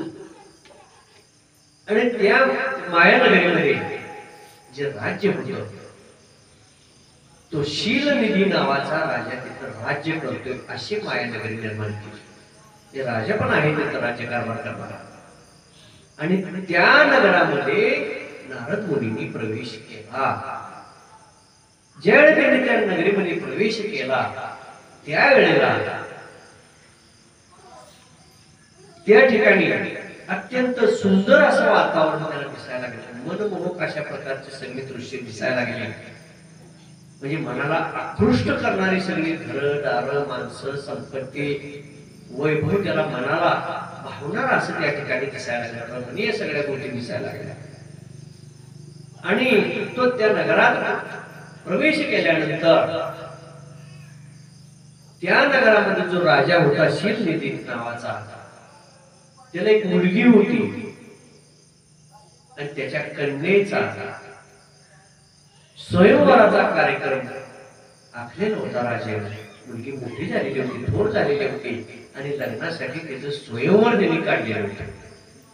आणि त्यासाठी अनेक राजे लोकांना त्यांनी निमंत्रण दिलेलं होतं, राजकुमारांना निमंत्रण दिलेलं होतं. आणि त्या नगरीमध्ये हा कार्यक्रम तो करणार होता. त्याच नगरीमध्ये नारद मुनींनी प्रवेश केला. नारद मुनी आल्याचं वृत्त त्या राजाला कळाल्यानंतर त्यालाही आनंद झाला. आणि नारद मुनींना आपल्या राजवाड्यात घेऊन येण्यासाठी सेवकाने त्यांनी सांगितलं. नारद मुनीला ते सेवक घेऊन आले. संत येते घरात तुमची दिवाळी कसा, आणि भक्तांच्या घरी हे संतांचं पूजन असतंच, पण तिथं संत असेल का नाही हे सांगता येत नाही. पूजन संतात असेल पण संत असेल का नाही सांगता येत नाही. नुसता संत आहे का संताची कापडाही नाही हे काही सांगता येत. आणि मग नारद मुनीची पूजा संपन्न झाली. आदरातिथ्य केलं. आनंद वाटला राजाला आणि त्यांनी सिंहासनावरती बसवलेला आहे. रत्नजडित अशा सिंहासनावरती नारद मुनींना बसवलेलं आहे. आणि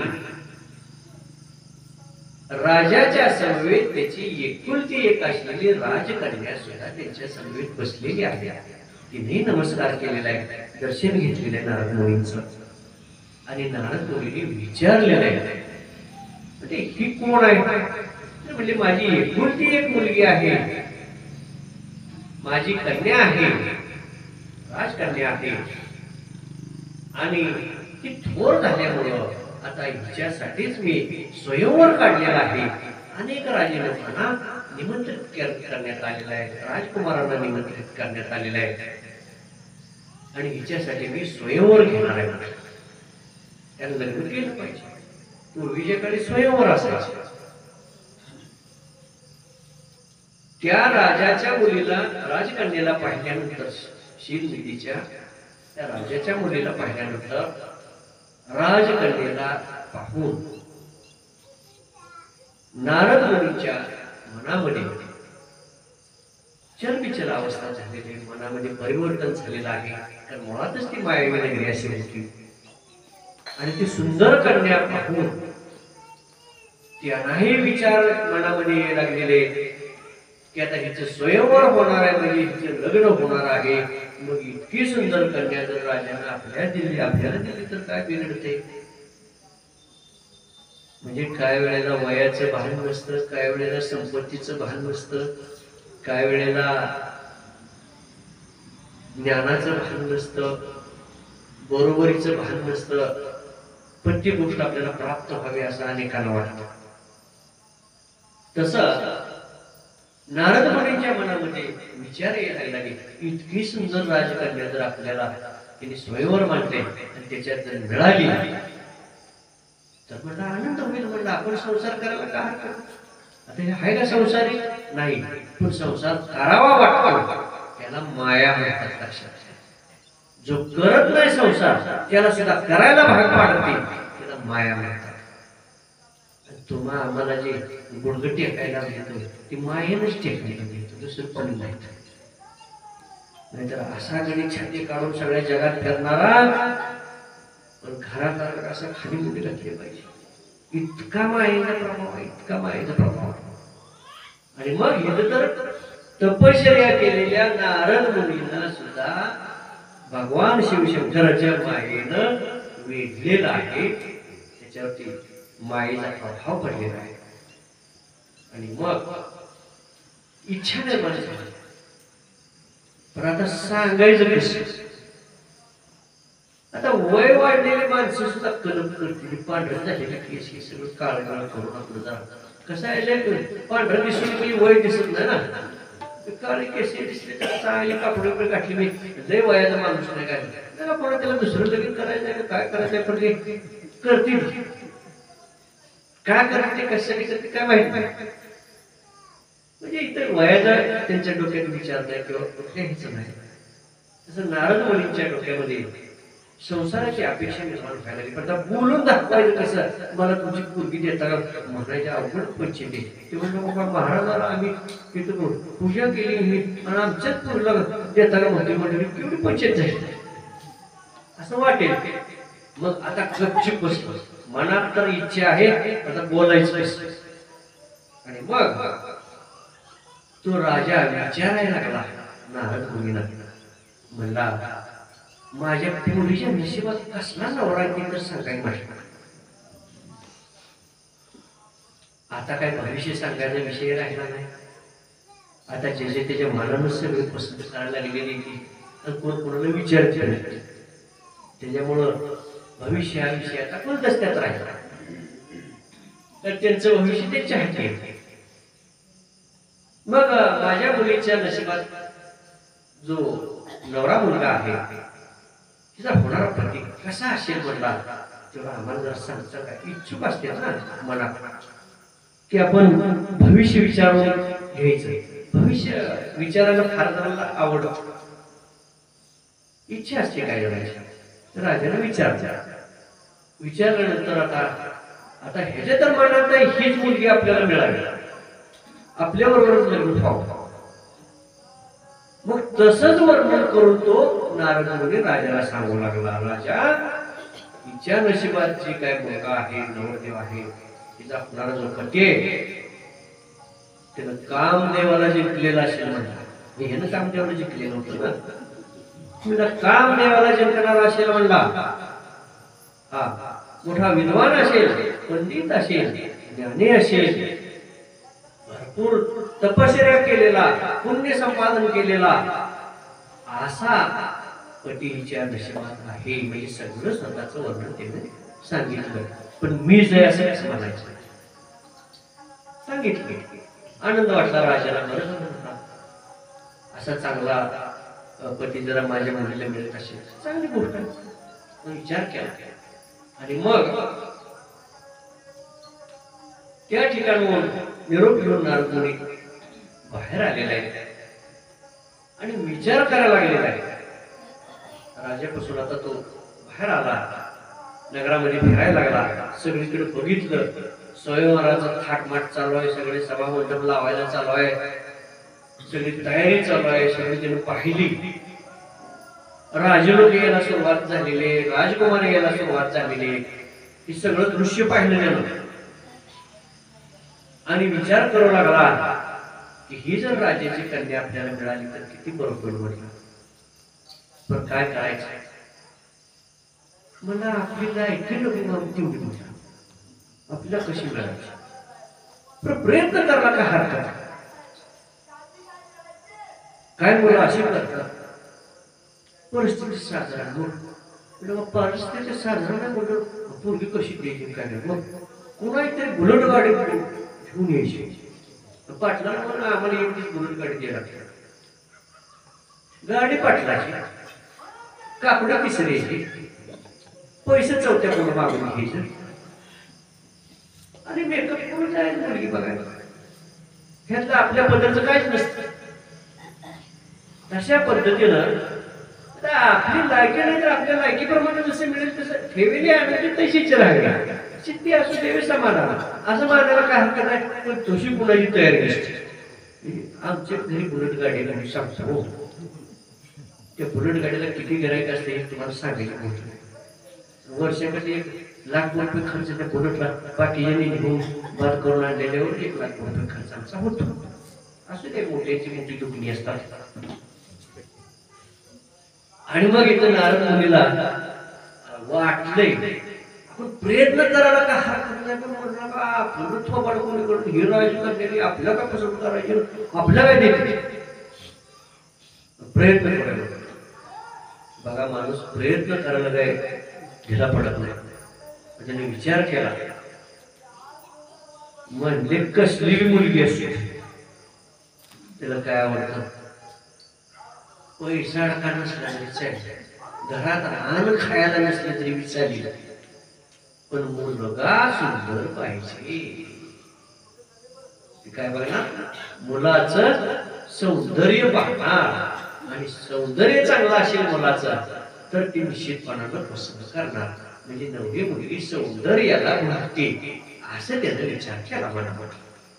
मग आपलं सौंदर्य कमी म्हणजे आपलं वय वाढलेलं आहे, शरीराची ठेवण बिघडलेली आहे, पण येतानाच देवानं आपल्याला काही सुंदर शरीर दिलेलं नाही, कमतरता आहे आपल्याकडे. मग आता काय करायचं, ही बाकीची माणसं कशी कुणाच्या गाड्या उष्ण्या विकत उष्ण्या मागून घेतली का नाही, किंवा 4 पैसे नसले तर कोणाकडून उष्ण घेतली, तसं म्हटलं सौंदर्य आपण घडी करून उष्ण घेऊया. आता ती कुणाकडे म्हणलं सगळ्यात मोठं सौंदर्य भगवान विष्णूला आहे, श्री हरिला. किती मोठं सौंदर्य आहे भगवंताचं, लय मोठं सौंदर्य. कारण तुम्हाला कल्पना असेल, समुद्र मंथनाच्या वेळेला जे मोहिनी रूप भगवंताने धारण केलेलं होतं, राक्षस मंडळी आणि दुसऱ्या बाजूला देव मंडळी, आणि ते समुद्र मंथन चाललेलं होतं. आणि ते असून काय केले ऐकायला तयार नव्हते, देवाला ऐकणार नव्हतं. इतकं त्याचं सामर्थ्य होतं त्या असुरांचं. आणि त्यावेळेला भगवान श्रीहरीने विष्णूने मोहिनी रूप धारण केलेलं होतं. असं रूप होतं. देव तर सगळे बोललेच होते, पण सगळे आसूर करून सुद्धा भरलेले होते. इतकं सौंदर्य असलेलं ते मोहिनी रूप भगवंतांनी त्या ठिकाणी धारण केलेलं होतं. आणि ते सौंदर्य त्या मोहिनी रूपाचं बघून भगवान शंकरांना कधीही इच्छा न होणारे भगवान शंकर निरीच्छ आहे. त्यांना कधीही काम असणं होत नाही, म्हणून ते अखंड ध्यानधारणा करतात. पण ते मोहिनी रूप बघितल्यानंतर देवांना सुद्धा भगवान शंकरांना सुद्धा मनावरचा ताबा सुटला. त्यांना सुद्धा ते सौंदर्य पावले नव्हते. इतकं सौंदर्य श्रीहरीने त्या मोहिनी रूपात घेतलेलं होतं. हे नारद मुनीला माहित होतं की जास्त सौंदर्य ह्यांच्यापाशी. मग थोडं आपल्याला काय करायचं, आपण त्याचं शिष्य जाईल आम्हाला देत नाही, कोणाला देत नाही असं म्हणणारे अनेक जण आहेत ना. आणि मग ते भगवान विष्णूकडे गेलेले, श्रीहरीकडे गेलेले. आणि गेल्यानंतर हा नारद मुनी त्याला देवाने सांगू लागला, मला जरा बाहेर चला, दर्शन घे. घरामध्ये राजवाड्यामध्ये आसनावरती बसलेले होते. इथं काय बोलायचं नाही, बाहेर चला म्हणजे एकांतात गोष्टी बोलायची. आपण म्हणतोय कानात बोलूया दोन गोष्टी, काय गुप्त गोष्टी असतात.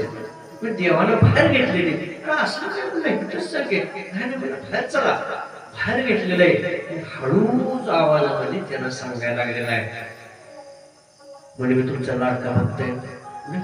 काय संशय, तुझ्यासारखा लाडका भक्त दुसरा कोणी नाही. तू मला सगळ्यात प्रिय भक्त आहे. माझी एक इच्छा पूर्ण करायला लागते. म्हणजे भक्तांची इच्छा पूर्ण होणार नाही असं काय म्हणले. तू काय म्हणेल ते मी इच्छा तुझी पूर्ण करू, म्हणजे काय करावं लागेल. म्हणजे हळू आवाजात सांगायला लागेल, शीलनिधी नावाचा राजा आहे म्हणजे, आणि त्या राजाची एक सुंदर अशी राजकन्या आहे. आणि त्या राजकन्येचं स्वयंवर मांडलेलं आहे राजाने. तिथं अनेक जण तिथं स्वयंवरासाठी येणार आहेत. राजकुमार राजे लोक येणार आहेत. मला ती प्राप्त व्हावी, तिने मला माळ घालावी, याच्यासाठी योजना करण्यासाठी मी आलेलो आहे. म्हणजे तर मी काय करू, ती माळ तुला घालणार तर मी काय करू. तुला अपेक्षा आहे, तुमच्याकडून एकच अपेक्षा आहे, माझं रूप बदललं पाहिजे, म्हणजे मला जरा सुंदर करायला पाहिजे. जरा नाकान सरळ नसेल, नक्का असेल, कलरला बी जरा ढेकळात पडल्यावर असेल, शरीर बेसूर असेल, व्यवस्थित दिसत नसेल, सगळं ठाकठीक व्हायसाठी सगळा बदल करा. मला चांगलं रूप द्या, तुम्ही चांगलं रूप मला निर्माण करा, सौंदर्य चांगलं माझ्या शरीराला निर्माण करा, की जेणेकरून मला ते राजकन्या प्राप्त होईल. देव म्हणजे तथा असतो. भक्तांना मागणे नाही म्हणायची काय गोष्ट आहे. त्यानं म्हणले करू, म्हणतात काय अवघड आहे, तुला चांगलं सुंदर रूप देऊ, म्हणजे सौंदर्य चांगलं देऊ. आनंद वाटला त्याला. आता मला बघितलं का राजकन्या मला माळ घालणार आणि आमचा विवाह होणार, त्याला वाटायला लागलं. मंडपामध्ये सगळे राजे लोक आलेले, राजकुमार आलेले आहेत, सगळे येऊन बसलेले. आता स्वयंवराला सुरुवात होणार आहे. सुरुवात झालेली स्वयंवराला, आणि सगळे बसलेले येऊन. थोड्याच वेळात राजकन्या बाहेर आल्यानंतर ती पाहणार आणि तिला जे पसंत पडेल त्या राजकुमाराला ती वरमाला अर्पण करणार. सगळे वाट बघत बसलेले कधी राजकन्या बाहेर येते. एवढ्यात नारद मुनीचं आगमन त्या सभामंडपात झालं. सभामंडपात आगमन झाल्यानंतर बाकीच्यांना दिसताना ते मूळ जसे होते तसेच नारद मुनी दिसत होते. त्याच्यात काय बदल दिसत नव्हता. आणि ते येऊन बसलेले आहेत. बाकीच्या राजे लोकांच्या बरोबर सभामंडपात तिथे बसलेले आहे. त्याच ठिकाणी भगवान शंकरांनी 2 त्याचे शिवगण पाठवलेले आणि ते ब्राह्मण वेशामध्ये ते 2 शिवगण येऊन त्या ठिकाणी बसलेले आहेत आणि ते जवळच बसलेले आहेत नारद मुनीचे. आणि ते दोघं आपापसात चर्चा करतायत. ऐकू जायला असं त्याला चर्चा करतायत ते 2 ब्राह्मण शिवगण आलेले ब्राह्मणांच्या विषयात. ते काय म्हणते ते म्हणले नारद मुनी इथं म्हणले स्वयंवरामध्ये ह्यांच्या बरोबर येऊन बसता या राजलोकामध्ये. म्हणजे महाराज आहे म्हणजे ऋषी म्हणजे ह्याला आता काय लगीन करायची हौस झाली म्हणजे काय म्हणून येऊन बसताशी इथं. आतापर्यंत ब्रह्मचर्य व्रत पालन केलेलं म्हणली हे नारद मुनी आता ह्याला हिनं काय बुद्धी सुचव म्हणली. अशी चर्चा त्याला ऐकू जाईल अशी चर्चा करत होते. पण विषयामध्ये मग्न झालेली माणसं काय बी कानावर पडू दे गपगावर बसलेली डोळं जाते त्यांना ऐकू येतं सगळं. म्हणजे ह्याने असं करावं म्हणजे कशाला येऊन बसला काय काम आहे हा हे आपलं काय काम आहे का म्हणजे. पण ती ऐकून सुद्धा त्याच्या डोळ्यावर जी धुंद बसलेली होती ती धुंद उतरायला तयार नव्हती. असं ते म्हणणारे म्हणत असते त्या काय नादाला लागायचं झालं. थोड्या वेळाने त्या ठिकाणी आता राजकन्या येणार. नारद मुनीला जे सुंदर रूप भगवान विष्णूने दिलेलं होतं सौंदर्य दिलेलं होतं सगळं सौंदर्य दिलं. अत्यंत चांगलं शरीर केलं अत्यंत सुंदर दिव्य असं चांगलं शरीर केलं. फक्त तोंडात बदल केला बाकी काय नाही सगळं चांगलं दिलं. तोंडात बदल केला गडीत तोंडात मार खाल्ला. तोंड तेवढं माकडाच बसवलं वानराचं तोंड बसवलं. बाकी गडी सुंदर अगदी भरणारी वस्त्रे अलंकार वगैरे सगळे अंगठ्या बिंगठ्या सगळ्या हातामध्ये सगळ्या बोटामध्ये गळ्यामध्ये सोन्याच्या माळा सगळं सगळं चांगली वस्त्र रेशमी वस्त्रे धारण करून बसलेला आहे. पण तोंड तेवढं थोबाड तेवढं वानराच बसवलं की त्याला माहित नव्हतं नारद मुनीला. त्याला वाटलं आपल्याला सगळं सुंदर दिले काय सगळं देत ती खोच घेऊन देत असते सगळं देत नसते. गायन शिकवणारा ते संगीत भजन शिकवणारा सगळं देतो ना नाही देत म्हणजे आपल्यावरच पुढे पुढे जाते सगळं शिकवणार. तसं सगळं याला दिलं पण तोंड मात्र वानराचं बसवलं मुकुटा वानरासारखा. ह्याला माहितच नाही चांगलंच रूप दिले. आता पुन्हा ते 2 ब्राह्मण वेशात असलेले जे शिवगण होते पुन्हा चर्चा करायला लागले. जगा म्हणले हे तोंड तर बघायचं घ्यायचे म्हणजे काय आपलं तोंड काय आहे काय बापून बसलो काय आहे तर काहीच विचार केला नाही. अशी चर्चा करायची पण त्याच्यावर काय परिणाम होत नव्हतो. एवढ्यात राजकन्या त्या ठिकाणी आलेले हातात वरमाला घेऊन आलेले आणि फिरायला लागलेले बघायला लागलेले की कोणता सुंदर राजकुमार आपल्या दृष्टीस पडतोय त्याला वरमाला प्रदान करावी म्हणून सगळीकडे बघायला लागलेले. एवढ्यामध्ये आता नारद मुनीला वाटलं आपल्यासारखा सुंदर दुसरा कोणी नाही आता ही येऊन आपल्यालाच माळा घालणार. एवढ्यामध्ये भगवान विष्णूंचा आगमन झालेलं आहे त्या ठिकाणी. आता स्वतः देव त्या ठिकाणी आल्यावर त्यांचं सौंदर्य काय साधा असणार आहे. फोटोतला माणसाचा फोटो वेगळा आणि प्रत्यक्ष माणूस वेगळा. आता स्वतः भगवान त्या ठिकाणी आलेले त्यांचं तेज किती असणार सौंदर्य किती असणार. मननाचा पुतळा येतो इतकं सौंदर्य त्याच्यामध्ये टिकवलेलं आहे. आणि ते सौंदर्य पाहून आता ह्या राजकन्येला बाकीला माळा घालावं वाटेल का. भगवंताचं रूप पाहून मोहित होऊन भगवंताला भगवान विष्णूलाच तिनं वरमाला अर्पण केलेली आहे. आणि हे दृश्य पाहिलेलं आहे नारद मुनीने सगळ्या राजकुमारांनी. सगळे नाराज झाले आणि नाराज होऊन सगळे निघून चालले. निघून चालल्यानंतर सगळे नाराज झाले. नारद मुनी पण नाराज झाला. म्हणला तर मला कसं काय माळ घातलेलं म्हणलं, आणि हे ह्यांचं कसं काय आगमन झालं आणि काय झाले पूर.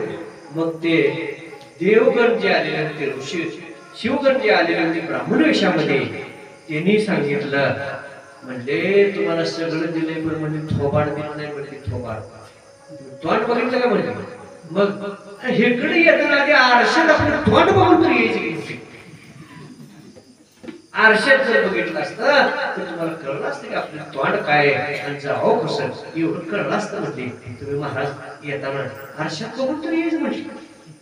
इतका अपमान झाला नारद मुनींचा, इतका अपमान झाला की खूप निराश झाला.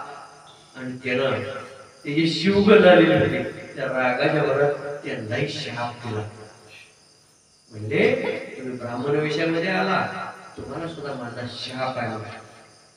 तुम्ही ब्राह्मण कुळात जन्माला येणार, ब्रह्मराक्षस होणार, तुम्ही ब्रह्मराक्षस व्हाल असा शाप दिला. आणि त्यांना शाप दिला असं नाही की म्हणला देवाने सुद्धा सगळी खोड केली, म्हणला मला सगळं दिलं पण एवढंच राखलंय म्हणला. तर म्हणला ते मुद्दाम केले, म्हणला माझे नाचक्य व्हायसाठी केले, अपमान व्हायसाठी केले म्हणला. तर त्याला सुद्धा मी ठेव सोडत नाही म्हटलं. आणि स्वतः भगवान विष्णूला सुद्धा श्रीहरीना सुद्धा नारद मुनींनी शाप दिला की म्हणजे मला वाटलं आता ही राजकन्या मला प्राप्त होईल या आशेने मी तुमच्याकडे आलो, पण तुम्ही मला माझ्या पदरात दुःखच दिलं. मी जसं पत्नीसाठी म्हणलं मला दुःख झालं, मनामध्ये वेदना झाल्या, तसं तुम्ही सुद्धा माणसाच्या जन्माला याचाल आणि बायकोसाठी तुम्हाला सुद्धा वेदना सहन कराव्या लागतील. ती दुःख तुम्हाला सोसावं लागेल. वियोग होईल तुमचा सुद्धा पत्नीपासून. आणि त्यावेळेस तुम्हाला दुसरं कोणाची मदत होणार नाही. मला जे तुम्ही तोंड लावले ना वानराचं, माकडाचं, त्यावेळेला हे वानरच तुम्हाला मदत करतील, बाकीचे कोण मदत करणार नाही. म्हणजे ज्या मुखामुळं माझं तुम्ही नुकसान केलेलं आहे, माझी निंदा नालस्ती केलेलं आहे, त्याच मुख असलेल्या, त्याचं तोंड असलेल्या ह्या वानरांना घेऊनच तुम्हाला पुढचं कार्य करावं लागेल असा शाप दिलेला आहे. भगवान विष्णूने तो शाप स्वीकारलेला आहे. आणि पुढे राम जन्माला आल्यानंतर राम अवतारामध्ये हेच घडलेलं आहे. तो जे दिलेला शाप नारद मुनींनी, तो शाप त्या ठिकाणी त्यांना भोगावा लागलेला आहे. सीता मातेपासून त्यांचा जो वियोग झाला, रावणाने नेल्यानंतर अशोक वनात असताना त्यावेळेला वियोग झाल्यानंतर दुःख करत त्यांना फिरावं लागलेलं आहे. तोच शाप देवांना सुद्धा या ठिकाणी भोगावा लागलेला आहे. म्हणजे साधू संतांच्या किंवा ऋषी मुनींच्या वचनामध्ये इतकी ताकद असते की तो शाप त्यांना भोगावा लागला. पण जे काय भोगावं लागते ते भगवंताची इच्छा असं मानतात. की ज्यांना कळलेलं असतं की असं मानतात. म्हणून एवढा मोठा शाप जरी दिलेला असला नारद मुनीने तरी त्याने स्वीकारलेला आहे.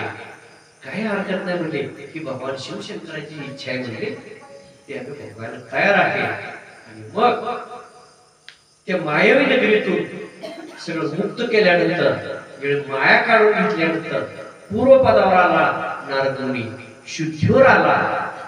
ते लक्षात आलं आपण विनाकारण शाप दिला, भगवंताला शाप दिला असं व्हायला नको होतं. चूक लक्षात आली, कधी शुद्धीवर आले. मायेचं चक्र जेवढे बाजूला सारलं मग तो शुद्धीवर आला. आणि मग पश्चाताप वाटायला लागला त्याला की असं व्हायला नको होतं. पण गेलेली शब्द केली. भगवंताने त्याला दर्शन दिलं आणि भगवंताला तो विनोदी करायला लागला, माझ्या हातून चूक घडली, असं व्हायला नको होतं, तुम्हाला मी शाप द्यायला नको होतं.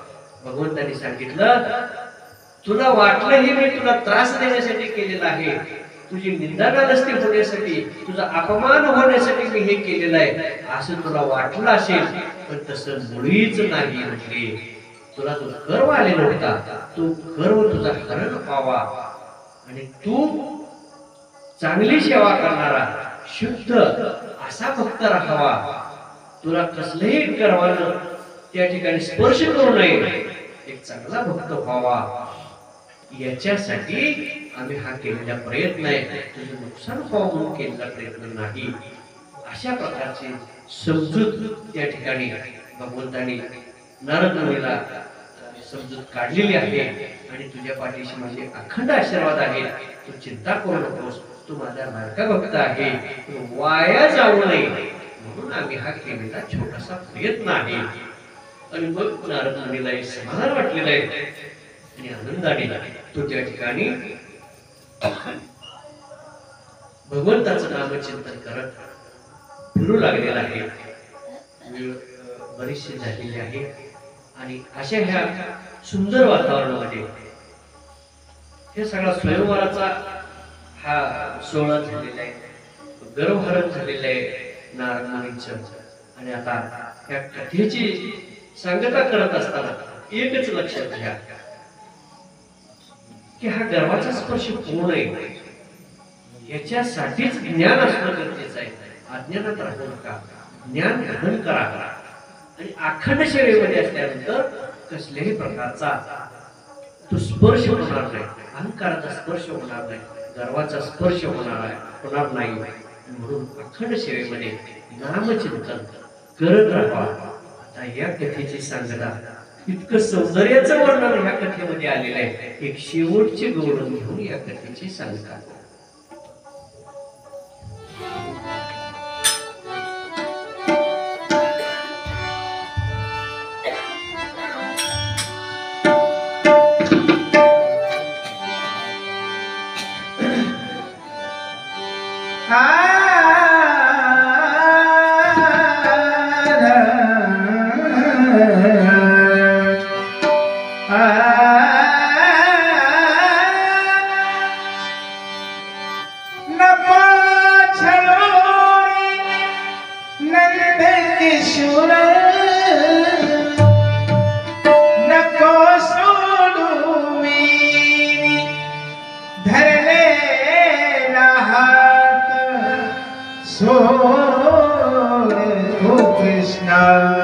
जाऊ दे विकल्या दोन्ही काना, जाऊ दे विकल्या दोन्ही.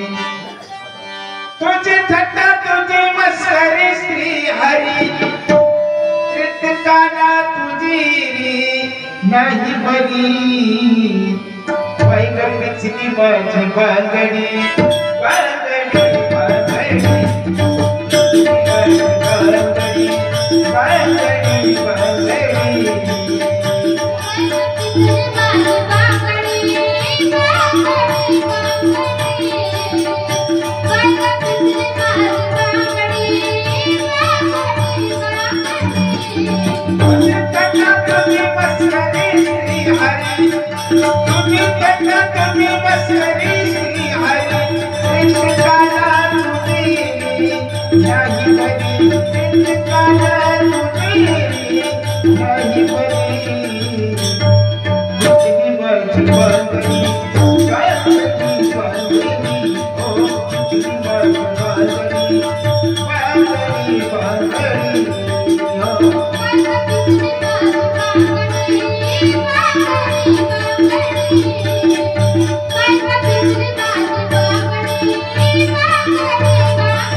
आजच्या कथेची सांगता महाआरतीने होईल.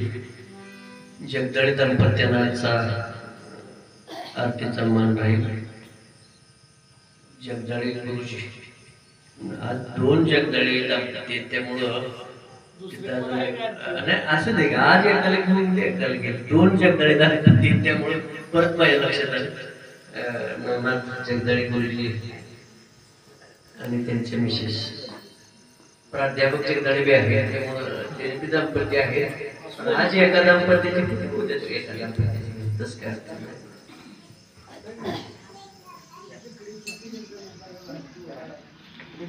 सगळे